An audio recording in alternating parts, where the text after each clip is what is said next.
My grandfather came from Poland, and my grandmother came from Romania. Bubby and Poppy. Their childhood was hard because of the war. 4 families were sharing one room. His father owned a very large bus company. My mother's side were writers, and they were very creative. Traveling on a bus through different places, and he was in Siberia, and he saw polar bears face to face. They're always together and laugh with each other. They met in the vocational school. And they didn't speak that much English.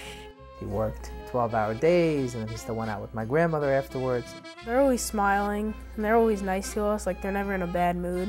It took till 80 for them to start really enjoying the fruits of their labor.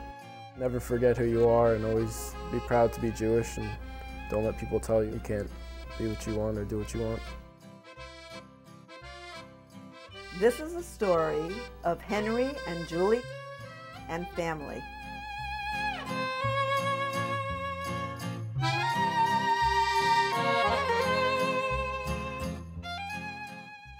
My name is Henry.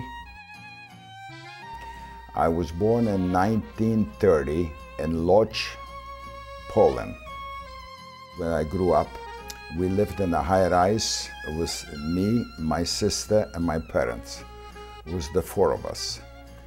My grandparents lived in a town about 25 miles away from Łódź, and we used to visit them for all the high holidays and the important holidays, so I was always in touch with my mother's family.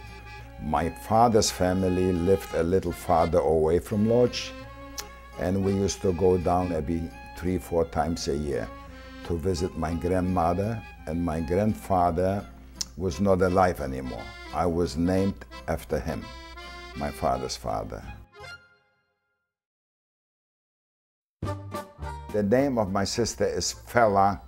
Now she's married, and her married name is Ramras. My mother was one of the best mothers somebody can wish for. My father was deeply in love with my mother, and they had an extremely happy marriage.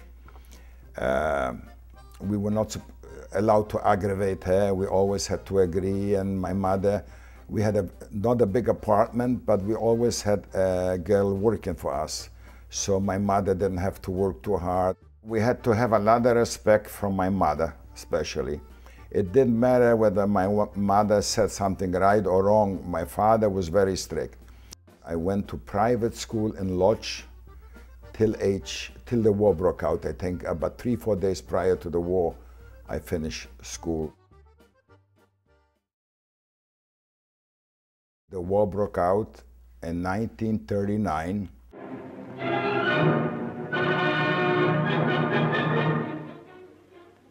Poland, September 1939. The German foe begins its ruthless march of conquest and sets the stage for World War II. Poland's 34 million inhabitants, crushed, scattered, and enslaved. Tens of thousands of square miles of territory shrink before the movement of lightning armored columns. Poland and the world learn the meaning of a grim new word, blitzkrieg. And since my father was in the automobile business, and that was one of the biggest business in Poland, that he was there with quite a few partners, it was not by himself. So when the war broke out, the government told my father and all the partners that all the buses have to be there for the Polish military to get to the front. But he hid one bus, and this is how we escaped. Our whole idea was to go through Poland to the Ukrainians and eventually wind up in Romania. And we wanted to go across the borders through Iran or Iraq, I don't remember which, and go to Israel. But what had happened when we got there, there was a lot of shooting on the way, and I was a young kid, and I saw the Polish military, and the German Messerschmitts came down and were shooting with machine guns. When we got to the Ukrainians, when we got near Romania, the borders were closed. It was overflow with too many people.